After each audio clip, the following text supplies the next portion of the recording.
فرزند ارشد ایشان امام حسن رضی الله عنه با شما صحبت خواهیم کرد. واقعا امام حسن بسیار شخصی بزرگ است، صحابی بزرگ پیغمبر است، فضایل دارد. در وصف او حتی حبیب خدا محمد مصطفی صلی الله علیه و سلم سخنهای گفته است که عاقبت جامعه عمل پوشیده و در حیات تطبیق گشتند و این یک نشانه دیگری از معجزه های جناب سرور عالم محمد مصطفی صلی الله علیه و سلم است. حضرت رسول الله صلی الله علیه و سلم در سال دوم هجری فرزند دلبند خویش بی فاطمه زهرا را به علی مرتضی بزنی داد. هفته گذشته در این موضوع ما با شما صحبت کردیم. بعد از گذشتن یک سال، یعنی در سال سوم هجری، خداوند متعال به این دو بنده بزرگ خویش به علی و فاطمه رضی الله عنهما یک پسرک داد. پسر بسیار زیبا، پسر بسیار خوشرو. اکنون تصور کنید حال پیغمبر خدا صلی الله علیه و سلم را که پسر نرینه نداشت، پسر نداشت. دو پسرک به قول اصح از مادرمان بی خدیجه تولد گشته بودند، اما هر دو هم در زمان طفولیت از دنیا گذشته بودند، در سن خردسالی. حضرت البته مثل هر یک پدر آرزوی پسر میکرد، زیرا این پسر بسیار نعمتی بزرگ است. هست در دنیا مردی که آرزوی پسر نداشته باشد. اگر 10 دختر داشته باشد باز بیچاره زنش مجبور میکنه، حتی اگر زنش بیمار هم باشه، یک بلاک یک تدیه تولد که شاید خدای تعالی پسرکم بترم. آرزوی هر یک جوان مرد پسر است و پسر بسیار عزیز است، بسیار نعمتی گرانبهای است که خدای تعالی به بندگان خویش عطا میکند. حضرت مولانا جامی پسر نداشت، سن سالش به جای رسید، حضرت از 60 بالا شده بود، پسر نداشت. وقتی که آثار جامی را میخوانیم، در تمام آثارش با چنان درد، با چنان الم، با چنان عجز پیش خداوند التجا و التماس میکند، طلب فرزند میکند. یک داستان دارد با نام سلمان و ابسال. من میدونم که اکثریت اینا نخوندیان، چه جای مردم عادی، اکثر فیلولوگ ها خواندگیش نیستن. شاید دربارش یک معلوماتی اندک در کتب تاریخ ادبیات داشته باشند، اما خود کتاب نخوندیان، حالا که بسیار کتاب عجیب است. و در اونجا مولانا جامی به یک عجز، بیچارگی، به یک شوق رغبت درباره پسر وقتی صحبت میکند، میفرماید هیچ نعمت بهتر از فرزند نیست، جز به جان فرزند را پیوند نیست. حاصل از فرزند گردد کام مرد، زنده از فرزند باشد نام مرد. دست تو گیرد اگر افتی ز پای، پای تو باشد اگر مانی بجای. پشت تو از پشتیش گردد قوی، عمرت از دیدار او یابد نوی. حقیقتا فرزندی به عار و به ناموس باشه قناتی پدر می شود. یک کس جرأت نمیکنه پدرش سخنی ناسزا بگه اگر فرزندی به عار و به ناموس باشد. و هر وقت فرزند اگر صالح باشد، پدر به اون نظر کنه، تمام غم و اندوه فراموش میکنه، همه غصه، همه درد، همه رنج فراموش میشود. دشمنت را شیوه از وی شیون است، خاصه گویی بحر قهر دشمنت. از پاک افتادی دستگیرت میشود. وقتی که حرکت کردن نتونستی و به قضای حاجت رفتن نتونستی، فرزندی به ناموس پشتت میکنه میبرد. کسی که فرزند داره خار نمیشود، نامش میمونه، میگم پسری فلانی است، خدا پدرش رحمت کنه اگر پسری خوب صالح باشه. خیلی اگر بد باشه میگم پدرش لعنت. این کارم هست. البته فرزندی خوب باقی پدر، فرزندی بد داغی پدر. از این خاطر پیغمبر خدا صلی الله علیه و سلم وقتی بشارت شنید که بی فاطمه زهرا پسر تولد کرده است، به میل و محبت اومد نزدش، طفلک در آغوش گرفت، تحنیکش کرد، با آب دهن خودش کامش شیرین کرد. بعدا سوال کرد علی را، گفت ای پسری دوسترو را چی نام کردی؟ گفت حرب، جنگی. حضرت میگه من جوان بودم جنگ دوست می‌داشتم، جنگی نامش کردم. ولی اخی مسلمان‌ها فرزندان را تایسون میگیرن، خدا بگیره شو. تایسون مسلمان شد الحمدلله، نامش عوض کرد، نامش ملیک است. اما با تعذیبانه بعضی مسلمان‌های بی عقل بی فراستی با فرزندان را تایسون گفته میخوانن. گفت حرب، گفت ای حسن است پسرک من، حسن است، زیبا است. حسن خوب، زیبا، هم زیبایی ظاهری، هم زیبایی باطنی، هم زیبایی در کلام، همه با همین لفظ حسن یاد می شود. این گفت حسن است. و پیغمبر صلی الله علیه و سلم از تولدش چنان شاد شد، چنان روح بلند گشت که عقیقه امام حسن در 7 روزگی به دست خود کرد. در روایات اومده است که به خاطر امام حسن رسول الله صلی الله علیه و سلم 2 گوسفند قربانی کرد نزد خدا، 2 گوسفند کشت. و با مادرش بیبی فاطمه زهرا امر کرد، گفت احلقی رأسه، سر پسرک بتراش، گفت و تصدقی بوزنها من وریق، و به وزن همون موهای سرش نقره صدقه کن. حضرت که رحمت علمی است تیلو نگفت، اگر امروز اکثری ما دیگه نمی کردیم، تیلو قیمت های، در صورتی که نقره بسیار ارزان های. از یک شخصی متخصص بود است سوال کردیم که قیمت نقره چقدر است؟ گفت 1 گرمش تخمین 10 سومانی می شود. این 10 سومانی باشه هیچ گپ نیست. کم از کودکی که وزن موی سری او از 2 گرم زیاد شود، 3 گرم شود، این خیلی کودکا بسیار کم می شوند. اگه تصور کنید که همین 10-20 سومانی صدقه کردن هیچ اشکال نداره، اما سنت پیغمبر است. خوشا به حال کسی که احیای سنت رسول الله صلی الله علیه و سلم را میکند. و کودک از خوردی که کلان شد، پیغمبر صلی الله علیه و سلم نسبت او محبت بسیار زیادی داشت. فرزندش بود، او را فرزند خود میخواند. بعد 1 سال، در سال 4 هجری امام حسین از مادر تولد شد. ولی مردم ما گمان میکنن که امام حسین دوگانیک هستند. اینا دوگانیک نیستند، یکیش از دیگرش 1 سال کلان است. حسن بزرگتر است.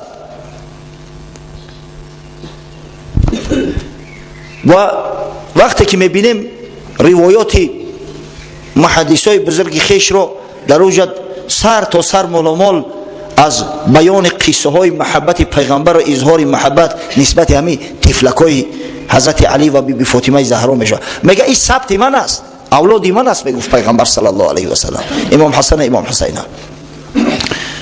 امام حاکم در کتاب معروف خیش المستدرک علی صحیحین به شرط بخاری و مسلم از ابو هریره رضی الله عنه راوی امت روایت میکند که خرج علینا رسول الله صلی الله علیه و سلم و معه الحسن و الحسین.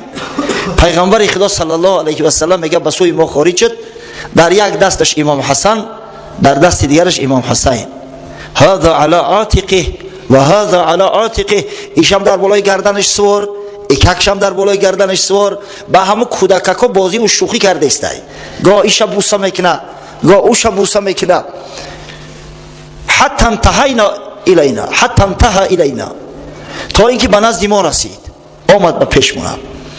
یک مرد سوالش کرد که یا رسول الله انک تحبهما، گفت ای پیغمبر خدا تو دوست می‌داری حسن و حسین؟ که کودکان او زمان پمپرس نبود، آخه پیشم میتونن بکنن، لباسات به نماز میکنن، اینقدر تو اینا را دوست می‌داری که در آغوش گرفته یا پیغمبر خدا اینا را در پشت سوار کرده خارج شده؟ انک تحبهما.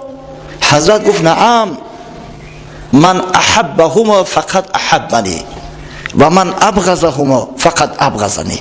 برای گفت هر کسی که همین پسرک مرا دوست می‌داره مرا دوست داشته است، و هر کسی که همین پسری مرا بد می‌بینه گویا مرا بد دیده است. همچنین در مستدرک از ابو هریره روایت است که حجره پیغمبر صلی الله علیه و سلام در اومدم میگه دیدم که حضرت خط امام حسن بازی داره. تصور کنه مرد به این بزرگی، به این شرف، به این قدر مسئولیت کار با امام حسن بازی داره. مورا کودکام میولن قشاق میگم گمش کن، حال وقت نیست غم نتی. با امام حسن میگه بازی داره.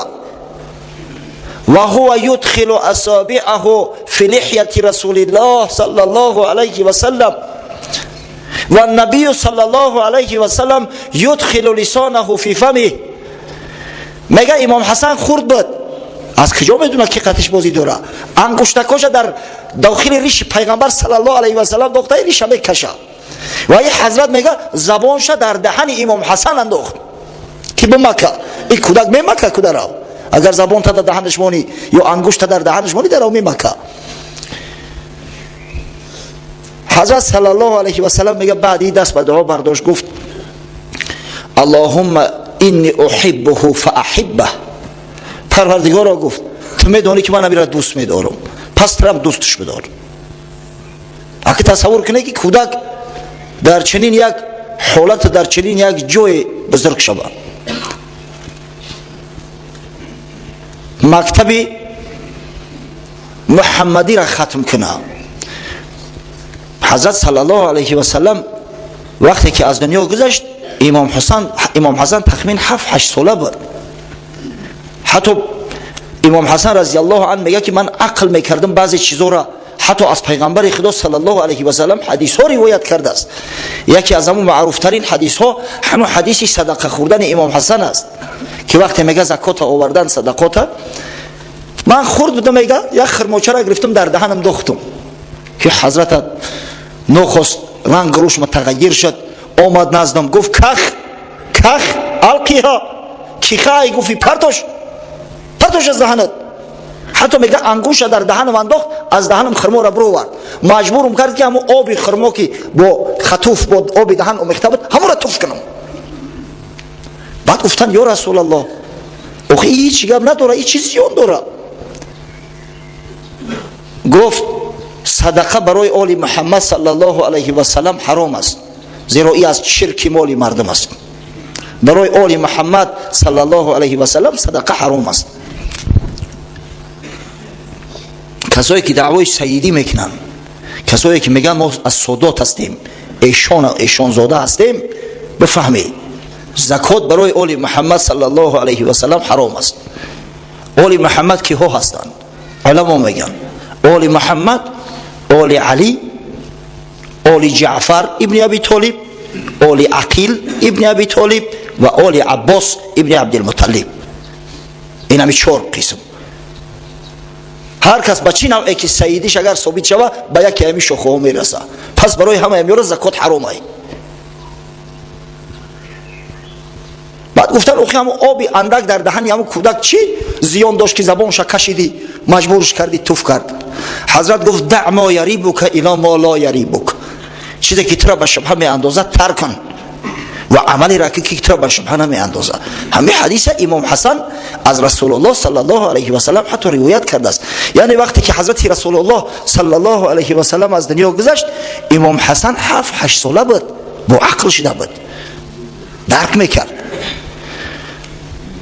بعد وفات جناب سرور عالم صلی الله علیه و سلم امام حسن به تربیه پدرش علی گذشت و تربیه مادرش فاطمه. حضرت علی را درباره فضلش، درباره علمش صحبت های زیادی داشتیم. شما تصور کنید که از این بزرگ مرد وقتی پدر چنین داشته باشه، اگر هر روز یک کلمه خوب از او آموخته باشه، پس علم و فضل امام حسن تا کدام درجه است. در تعلیم فرزند بسیار کوشا بود حضرت، بسیار اعتباری سخت میداد به تعلیم و به آداب فرزندای خویش. و امام حسن در زمان ابوبکر صدیق زندگی کرده است. از خلافت او بزرگمرد چیزای زیادی را تعلیم گرفته است، از جمله آشتی پذیر بدن با اهل ردت، با مرتدها، کسایی که دین خود را بدل کردند، کسایی که از اسلام رو گرداندند. یک برادر سوال کرد، گفت با جمع گفت مرتد شد، دین نصرانی قبول کرد. نعوذ بالله همراه زن فرزنداش. متاسفانه در جامعه هستن اینا. با غضب خدا گرفتار شد، خداوند جوانه مرگش کرد و در آتش جهنم ابدالآباد میسوزه. کسی که از دین اسلام رو گردانده است برای او هیچ نوع از آمرزش نیست. این الله لا یغفر ان یشرک به، هیچ وقت خداوند گناه شرک نمی آمرزه. و یغفر ما دون ذلک لمن یشاء، از شرک کمتر باشه دیگر گناه ها، مثلا گناه های کبیره را حتی اگر خداوند خواسته باشه به فضلش می آمرزه، اما شرک به خدا را هیچ وقت نمی آمرزه. گفت حالی همین خواهر زنم، مقصد قیسنگل، چخیلی که در زبان عاموی هسته، کار نداره، من مغازه دارم، دکان دارم برای تجارت، همین را اگر به کار بگیرم ولی در دکان من کم کم جنبیده است، سودا کرده است، درست هست یا نه؟ گفتم نه برادر. او گفت میگم با اهل کتاب معامله درست است؟ گفتم بله با اهل کتاب معامله درست است. اهل کتاب کسایی را میگن که پدر و مادرشون نصرانی بدن، یا که مثلا کسایی که مشرک بدن، یک زمان بتپرست بدن بعد نصرانی شدن.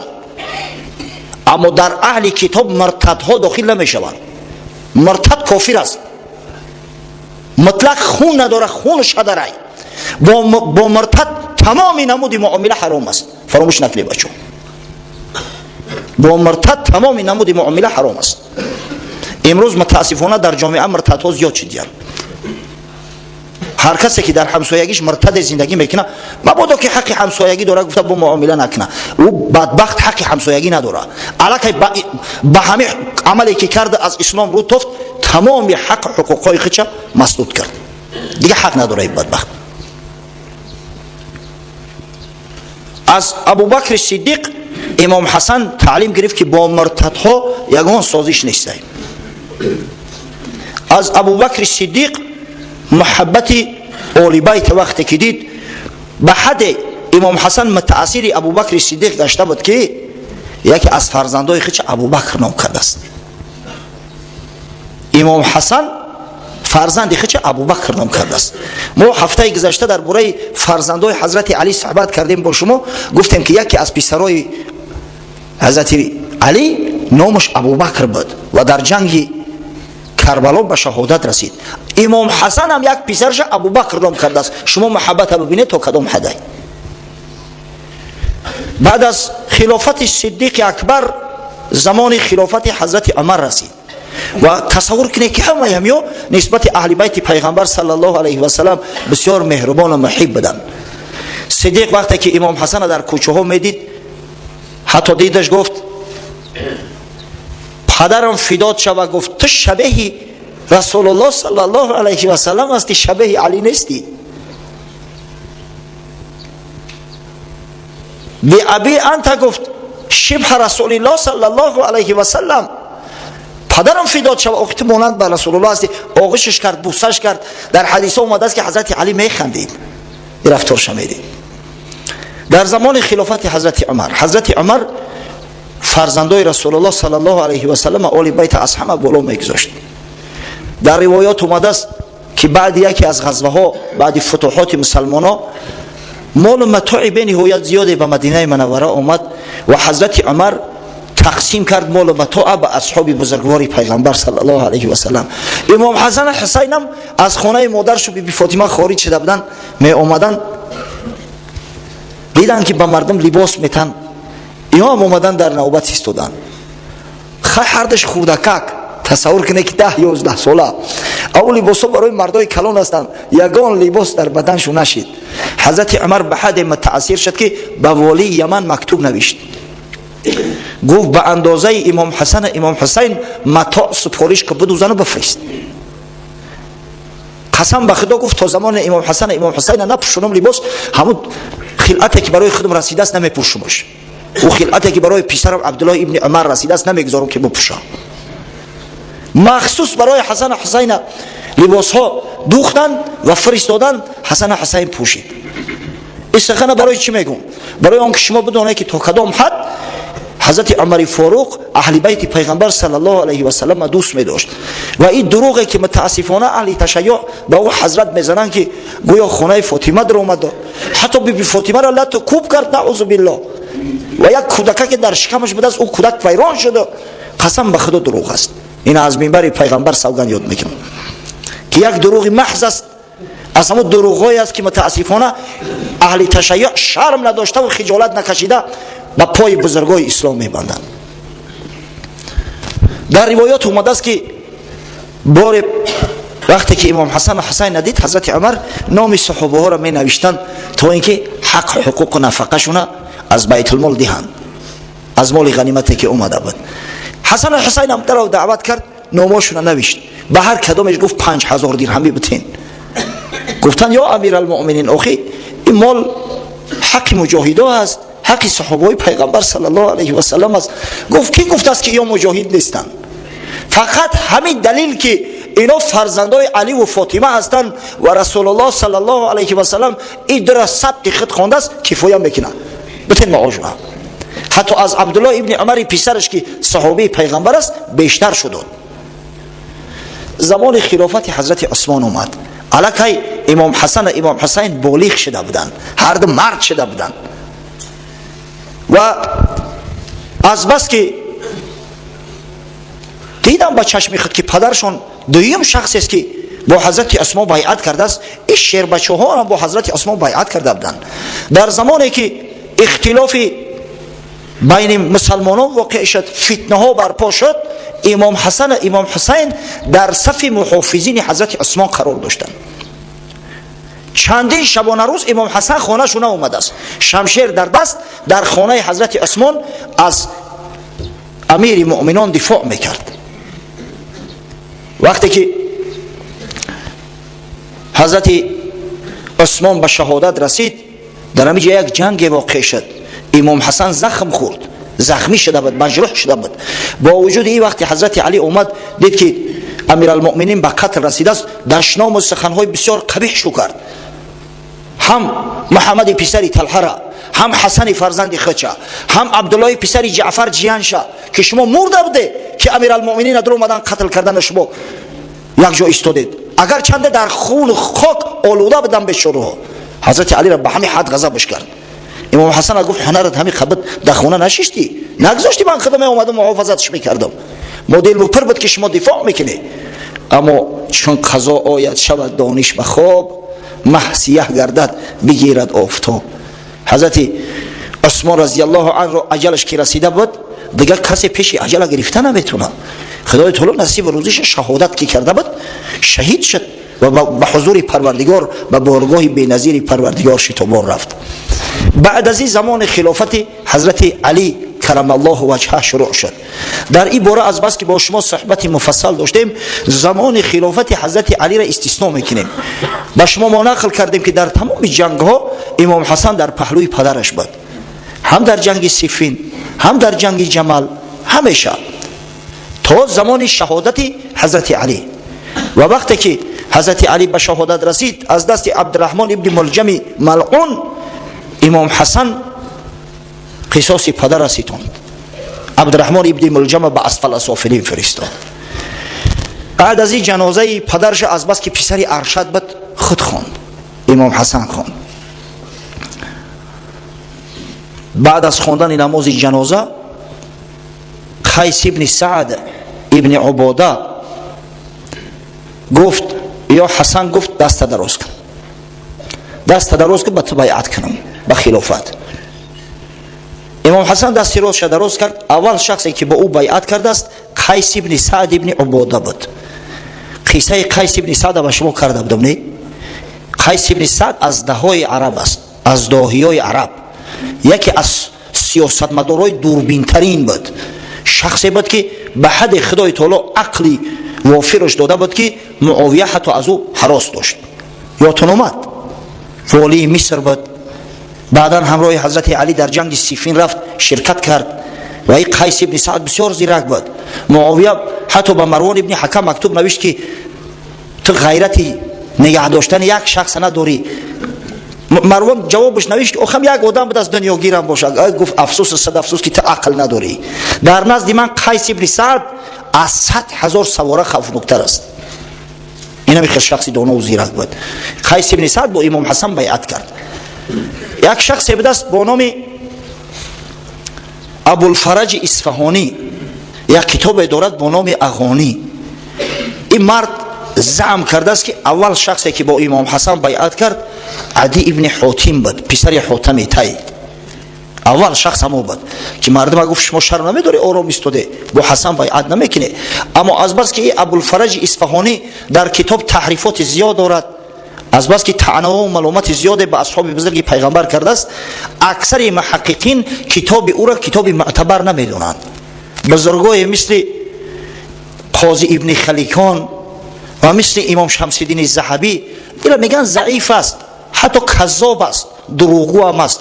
از همین خاطر ما سخن او را قبول نداریم و سخنی که در تاریخ‌های معتبر از جمله در البدایه و النهایه آمده است که اول شخصی که با امام حسن بیعت کرد قیس ابن سعد ابن عباده بود، به همین سخن ما اکتفا میکنیم.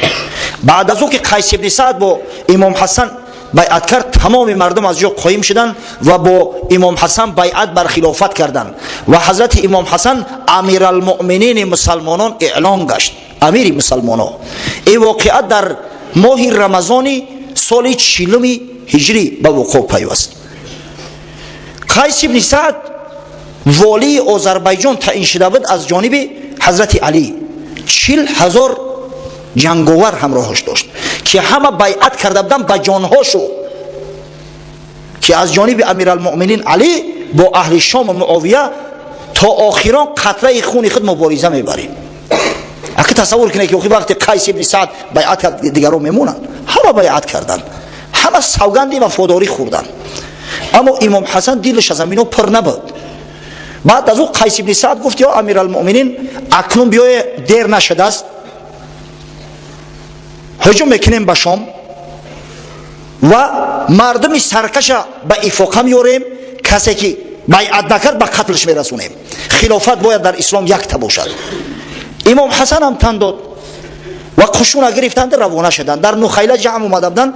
بعد به خاطر داخل شدن به شام از راه مدائن عازم سفر گشتند. مدائن یک زمان پایتخت ایران بود. این مدائن در نزدیکی های همین بغداد امروزه هست، تقریبا 40 کیلومتر از بغداد دورتر. با مدائن وقتی که رسیدن پیش قشون قیس ابن سعد میرفت با 12,000 لشکر، لشکری 12,000. اما در شهر مدائن نخست یک فتنگر اعلان کرد، به تمام صدا آواز برآورد که مردم قیس ابن سعد کشته شد، قیس ابن سعد هلاک شد. وقتی این سخن گفتن تصور کنید که سرلشکر اساسی لشکر به هلاکت برسه، دیگر مردم بزدل لشکر پرت افتند گریختن. حتی بعض نوجوان مردها از فرصت استفاده برده خیمه و خیرگاه امام حسن غارت کردن. همو گله میره که در بلاش میششت، همو گله میشه همراه جای نمازش دزدیدن.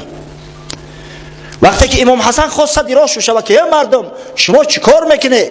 او به جنگ رفته است، به جهاد رفته استیم. یک بدبخت با نام سینان ابن حرب یک ضربه شم زد، با نیزه زد، مجروح کرد امام حسن. از نیم زیادی لشکر پراکنده شد و گریخت.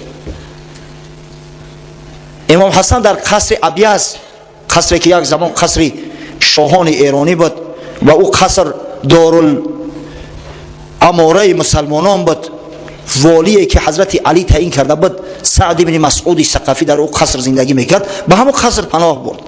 سعد بن مسعود در طبیبا را دعوت کرد، بالای جراحتش ملهم ماندن و طبابتش میکردن. قدرت واجب تعالی همین زمان در شهر مدائن جیان همین سعد بن مسعود شخص با نام مختار ابن ابی عبید ثقفی در همون شهر مدائن قرار داشته است. این نوجوان مرد بز به سعد ابن مسعود به عمکش مراجعت کرد، گفت عمک جان یک فرصت بسیار خوب است برای خطا نزدیکنی به معاویه، تا اینکه معاویه بعد که حکمیت گرفت ترا ولی همین مدائن بگذارد، از وظیفه معزولت نکنه. گفت چی کار؟ گفت این حسن در دست ای، حسن دستگیر که به معاویه بسپار، به همین خلاص با ابرو و عزت میشوی در نزد معاویه. گفت خاک در دهنت، خداوند را جوانی مرگ بکشه، ملعون. فرزند پیغمبر دست بسته و به دشمنش تسلیم کنم؟ من گفت دلم به همین خاک میسوزه که تو نوجوان مرد در بلاش میگردونه، کاش که خاک تو را به قعرش میکشید. و همین مختار ملعون اندک پیشتر بتوزیم حالت زمان شد که قصاص امام حسین طلب کرد. قصاص امام حسین بعد شهادت امام حسین چند مدت حاکم کوفه شد. آخر الامر به سزای عملش رسید. مصعب ابن زبیر فرزند حضرت زبیر این بدبخت اخیر به قتل رساند، اما تا زمان کشته شدنش خیلی خونها را ریزونده است، خیلی فتنه ها ایجاد کرده است. این مختار، این شخص با نام مختار کذاب در تاریخ معروف است، زیرا بر دروغ گفته بود که محمد حنفیه ما را والی خود تعیین کرده است، ما را وکیل خود تعیین کرده است. ببینید شخصی که از ابتدا چنین نوجوان مرد است بعدا اصلاح می شود؟ هرگز نه. همین مختار یک قهرمانای اهل تشیع قصه کوتاه وقتی که امام حسن این حالت دید، بعد از او که تبابت یافت دیگر دست دیلش خنک شد. گفت با این قشون من جنگ کرده نمیتونم، با این بی غیرت ها چی نو جمع کنم. بعضی والی هاش خلوت به معاویه مکتوب نوشته و از او امان طلب کرده بودن، امان که اگر تو به ما امان بتی ما خدمت امام حسن را ترک میکنیم و با تو بیعت میکنیم. از همین خاطر امام حسن دید که اوضاع بسیار ناگوار است، اوضاع به منفعتش نیست، عقل سلیم خیش رو کار فرمود. گفت از این جنگ غیر از کشته شدن آل محمد صلی الله علیه و سلم دیگه چیزی حاصل نمیشه. از همین خاطر به معاویه مکتوب نوشت. گفت اگر شرط قیدهای مرا قبول کنی من از بحر همین ملکم گذشتم، از بحر همین دنیا را گذشتم، من به خاطر دنیای پلید راضی نیستم که خون مسلمانان ریخته شود. معاویه وقتی که مکتوب امام حسن گرفت بسیار خرسان شد. دو شخصی را از اعیان اشراف از جمله عبدالله ابن عامر و عبدالرحمن ابن سموره را به نزدش فرستاد. گفت هر شرط قیدی داشته باشی من قبول میکنم. به این نمایندهش گفت هر شرط قیدی که نه قبول کنی. آمدن نزد امام حسن. امام حسن شرط گذاشت، گفت با اهل بیت رسول الله صلی الله علیه و سلم کسی با نظری بد نگاه نکنه. گفتن قبول.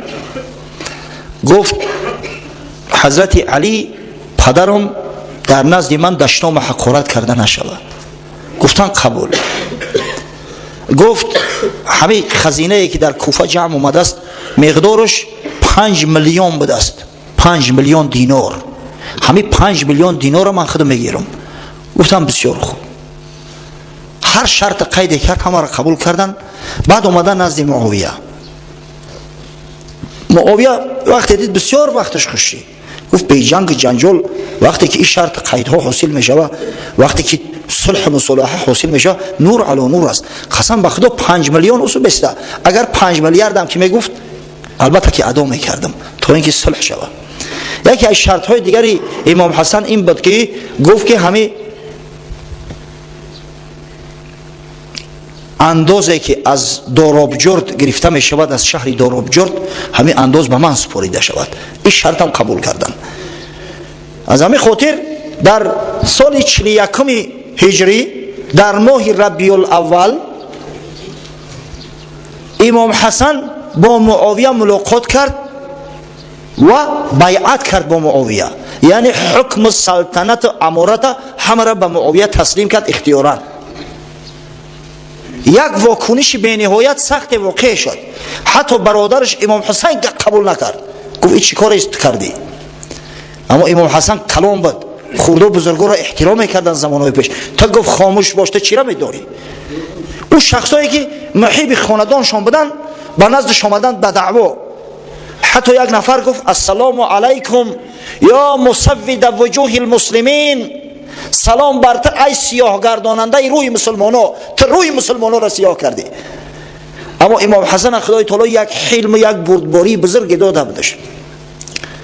گفت برادر اسلامی این گپ نگو. گفت زیرا من از پیغمبر صلی الله علیه و سلم شنیدم که حضرت گفت این فرزند من گفت سید است و روز می شود که بین دو گروه کلان مسلمانان صلح می اندازند. حدیث امام بخاری روایت میکند در صحیح خیش از ابی بکر رضی الله عنه. ابی بکر میگه سمعت رسول الله صلی الله علیه و سلم و هو علی المنبر والحسن الی جنبه. پیغمبر خدا صلی الله علیه و سلم میگه در بالای منبر بود امام حسن در پهلوش، تصور کنید که حسن چقدر دوست می داشت. امام حسن در پهلوش در بالای منبر شنوند از حضرت ینظر الی الناس مرة و ینظر الیه مرة. بعضا با مردم نگاه میکرد، با مردمی که مسجد پر کرده بودند، بعضا به امام حسن و نبیرش، و یقول ابن هذا سید ولعل الله ان یصلح به بین فئتین عظیمتین من المسلمین.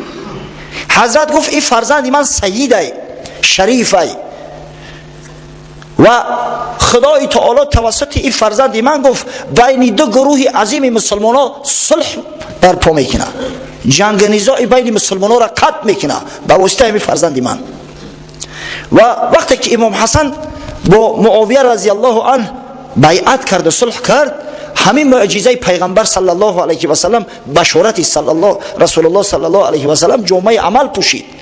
امام حسین وقتی این سخن شنید خاموش شد و دیگر مردم هم وقتی که این سخن شنیدن خاموش شدند، مگر قیس ابن سعد ابن عباده. قیس ابن سعد وقتی که امام حسن مکتوبش نوشت که من بیعت کردم بیا ترم بیعت قبول نکرد، به هیچ وجه گفت. در بعضی کتاب‌هایی که ضعیف هستند سخن‌های زیاد آورده شده است، از جمله مکتوب معاویه به قیس ابن سعد و جواب قیس ابن سعد به معاویه، چنان سخن‌های وزنین میگن. متاسفانه بعضی مردم خوب نه که از هم جدا نکرده، ترخش که از هم جدا نکرده، همین را بعضی معرخو در کتاباش آوردن که در شأن صحابه های پیغمبر صلی الله علیه و سلم این سخن‌ها زیبنده نیست، خاصتا در شأن معاویه و قیس ابن سعد که این دو از دههای عرب هستند، از داهیای عرب هستند. محمد ابن جریر طبری میگه در میان اعراب بزرگترین از روی عقل، از همه داناترین شو، زیرکترین شو 5 نفر بودن: معاویه، عمرو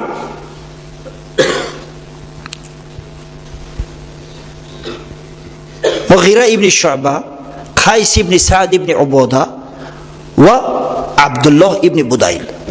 این 5 نفر: معاویه، عمرو ابن عاص، قیس ابن سعد، مغیره ابن شعبه و عبدالله ابن بدیل.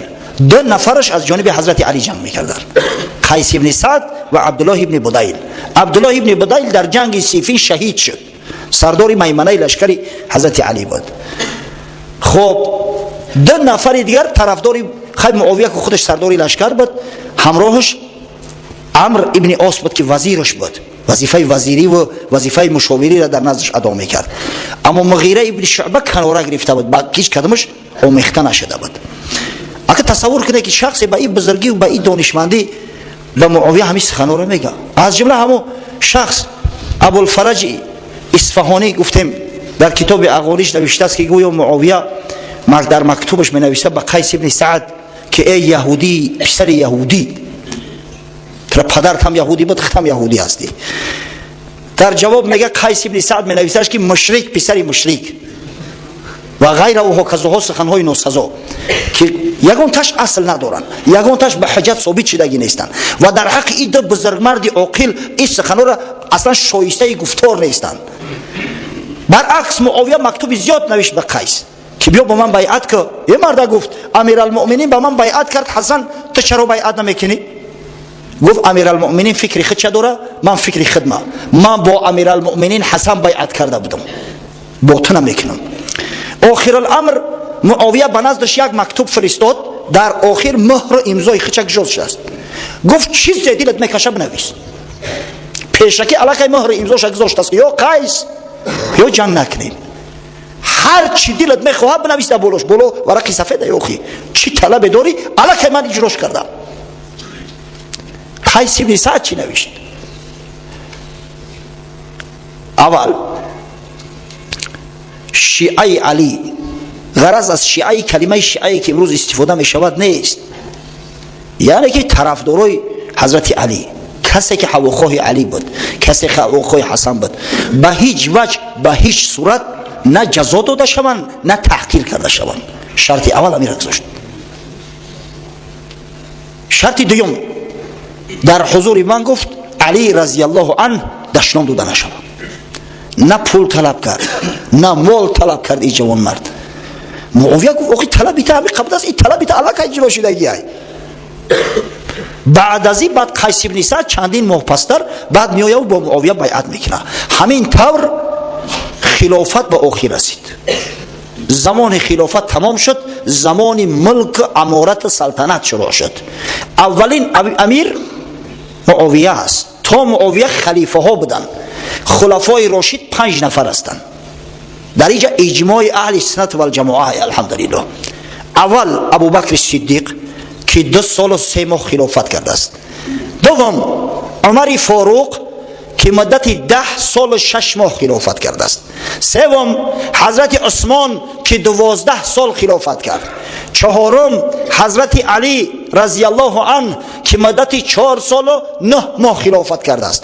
و نهایت پنجم امام حسن که به قول اصح 6 ماه خلافت کرده است. در حدیث اومده است امام ابو داود و امام ترمذی به اسناد صحیح از سفینه مولای پیغمبر صلی الله علیه و سلم روایت میکنند که حضرت فرمود خلافت النبوتی 30 سنه، یعنی خلافت نبوت خلیفه های رسول الله 30 سال تا 30 سال ادامه میکنه خلافت. ثم یؤتی الله الملک من یشاء، بعد از او خداوند ملکش به کسی بخواه میته، یعنی بعد اون دیگه خلافت نبوت تمام میشه. و وقتی که همین عدد رقم هایی را که برات بیان کردم جمع کنه 30 سالی پره میشه. زیرا که حضرت ابوبکر صدیق در ماه ربیع الاول سال 11 هجری بیعت کرده بود، خلیفه شده بود. امام حسن ماه ربیع الاول سال 41 هجری با معاویه بیعت کرد، یعنی خلافت سپرید. از ربیع الاول تا ربیع الاول از سال 11 تا سال 41 30 سالی بود میشه، 30 سالی پره قمری. بعدی دیگه امارت شروع شد، امارت معاویه رضی الله عنه. درباره فضیلت حضرت معاویه با شما صحبت های زیاده کرده ایم. الحال درباره فضل و بزرگی امام حسن سخن چند میگوییم و به انشالله وقتی نماز میشه نماز ادا خواهیم کرد. امام حسن رضی الله عنه از او جوان مردایی هست که حلم و بردباری و سخاوتش زبان زد خاص عام گشته بود. حالی ما میخونیم که امام حسن 5 میلیون از معاویه طلب کرد. 5 میلیون برد کسا کرد؟ نه. 5 میلیون گرفت برای عیش معیشت خودش استفاده برد؟ هرگز نه. اکثر کردی همین پول بازل کرده است، خیر کرده است، صدقه کرده است. با غیر از این 5 میلیون معاویه بسیار حلیم بود. هر وقت که به حج می اومد، هر وقت که گزارش به سوی مدینه می افتاد، میلیون ها با امام حسن میداد، میلیون ها میدادش.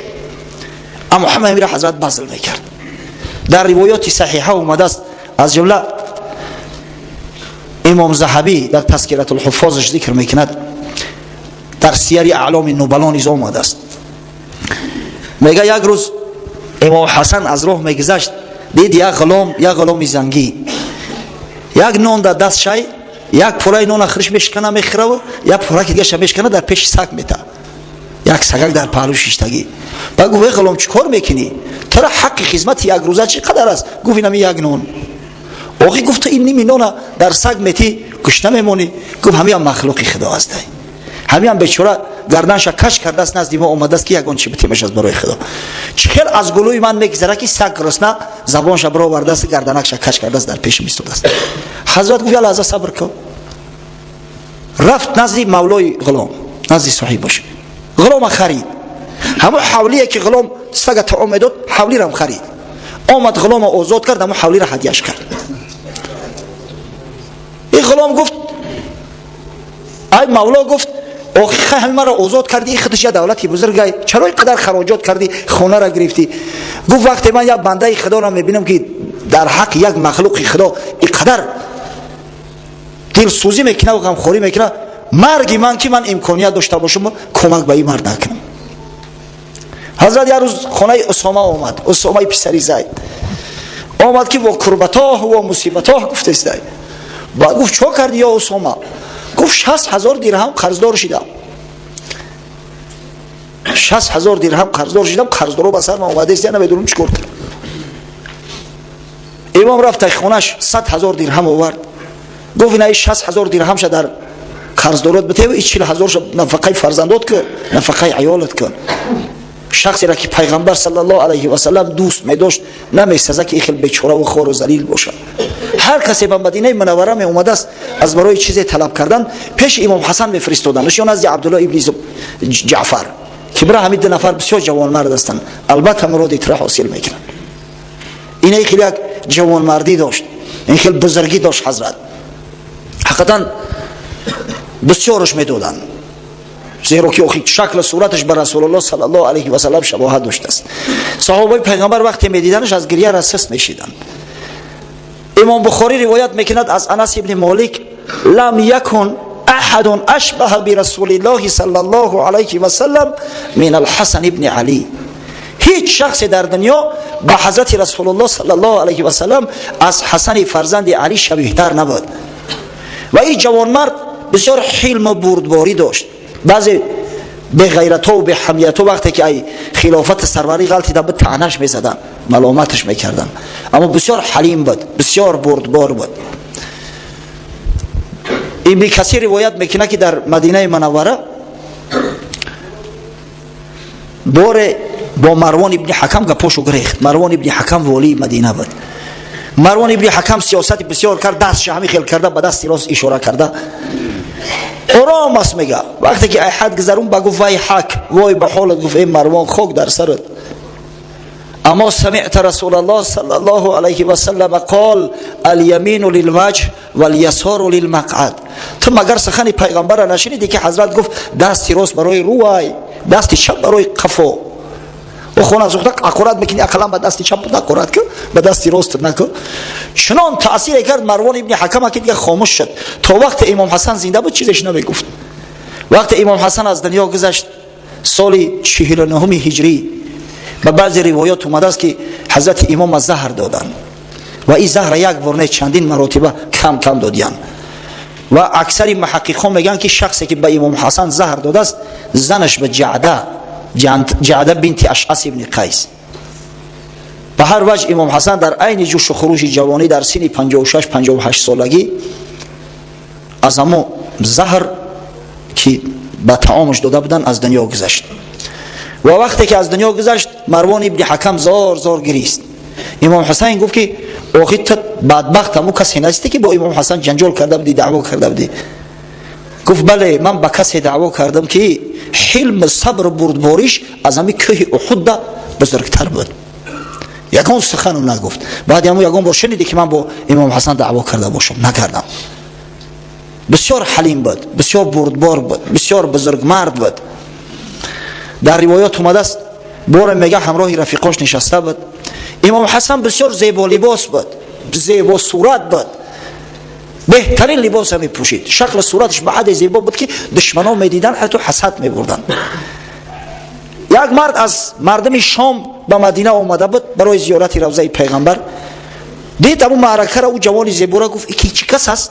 گفتن حسن است، پسر علی. از حسد و کینه نزدش اومد، پدرش و خچه دشنام داد، همین بدگهر دشنام داد. امام حسن گفت به فکرم تو مسافر هستی؟ گفت بله. جای خواب داری؟ ندارم. بیا گفت بریم. گپی بیهوده را چیکار میکنی؟ تو از سفر اومده گرسنه ماندگی، در این باد و هوای گرم اوضاعت به جا شدگی، عصبات خراب شدگی. بیا گفت بریم من تو به نان و طعام مهمانت بگیرم، انشالله خونه هم نکو، خانه در جات میکنم. آورد همون شخصی را که پدری بزرگوار شد دشنام داده بود، خود شد دشنام داده بود، برای شرایط مهیا کرد که دیگه بنده خاک پاش شد، محب امام حسن گشته بود. همون شخص حلم و بردباریش به همین درجه را میرسید حضرت امام. واقعا شخصی بزرگ سید است. پیغمبر خدا گفت ابن هذا سیدون، ای پسر من گفت سید است. حضرت ابو هریره در کجای میدید میگفت السلام علیکم یا سیدی، سلام بر تو ای سیدی من. با ابو هریره گفتن او هیچ خیل سیدی تو است، تو غلام نباشی که ایتر آزادت کرده باشه. گفت من از زبانی گوهرباری پیغمبر صلی الله علیه و سلم شنیدم که حضرت گفت این فرزند من سعید است. سعید که باشه پس سعیدی ما است. گفت در حدیث های صحیح اومده است پیغمبر خدا صلی الله علیه و سلم فرمود الحسن و الحسین سید شباب اهل الجنه و ابوهما خیر منهما. امام حسن و امام حسین سید جوانهای جنت هستند، سروری جوانهای جنت امام حسن و امام حسین هستند و پدرش علی از هر دوش بهتر است، زیرا پدرش است. حدیث امام حاکم در المستدرک به شرط شیخین روایت کرده است و امام ذهبی در تلخیص با او موافقت میکنه. حدیث صحیح است. صحابه های پیغمبر بسیار دوستش می داشتند. از حضرت امام جابر روایت میکنن در صحیح ابن حبان آمده است که حضرت گفت من سره ان ينظر الى سید شباب اهل الجنه فلینظر الى حسن ابن علی، الى الحسن ابن علی. هر کسی که در همین دنیا میخواه سروری جوانهای جنت ببینه، مرحمت حسن پسر علی را ببینه. این همین سید جوانهای جنت است. و این شخص بزرگ وقتی که از دنیا میگذشت به دادرش امام حسین وصیت کرد. دادر جان گفت مبادا قصاص من را طلب نکنی، مبادا شخصایی را که به ثبوت نرسیده است قاتل بدن شو با اونا دستی جنگ نزاع برداری. من گفت فردا روز قیامت از قاتلای خودم حق طلب میکنم، در حضور پروردگار بزرگ از قاتلا خودم شخصا گفت حق طلب میکنم. و همین شخص بزرگوار در سال 49 هجری از دنیا گذشت. امام حسین خواست که در پهلوی باباش در داخل حجره بی بی عایشه گراندش، زیرا همجا یک موضع خالی هسته. به نزد بی بی عایشه مادر شخص فرستاد. بی بی عایشه رضی الله عنها اجازت داد. از حسن بالاتر گفت کی است، اما مروان ابن حکم همراه بنی امیه که در مدینه میزیستند همه سلاح پوشیدند و به اسب سوار شدند. گفتن قسم به خدا نمیگذاریم که امام حسن در اینجا گرانده شود. چی رقم شده است که عثمان خویش ما در قبرستان بقیع گرانده شده است، امام حسن هم یاره شما در اینجا میگرانه در نزد پیغمبر صلی الله علیه و سلم. و همین بنی امیه مانع شدند، نگذاشتند که امام حسن در نزد باباش گرانند. حالا امام حسن وقتی که همین وصیت کرده بود زنده بود، وقتی که دشمنی و عداوت اونا به گوشش رسید، خدا هم ببینید چه حلم و بزرگواریش داده است. گفت یا حسین در بقیع، در قبرستان بقیع بر در نزد مادرم بگرانم. من نمیخواهم که مرگ من سبب نزاع جنگی بین مسلمانان شود. چخیلی که در زندگیم نخواستم که بین مسلمانان به خاطر حاکمیت و آبرو و عزت دنیا جنگ نزاع شود، همچنین نمیخواهم که مرگم سبب جنگ نزاعی بین مسلمانان شود. ای کاش همه جوان مردای ما همین عقل فراست می داشتن. ای کاش که صلح صلاح ما از رفاحت خود، از وظیفه و منصب خود، از دنیای خود بالا میگذاشتیم. قسم به خدا در این صورت مسلمانان به تمام سیادت، به تمام بزرگی ها می رسیدند. ربنا افتح بيننا وبين قومنا بالحق وأنت خير الفاتحين برحمتك يا أرحم الراحمين.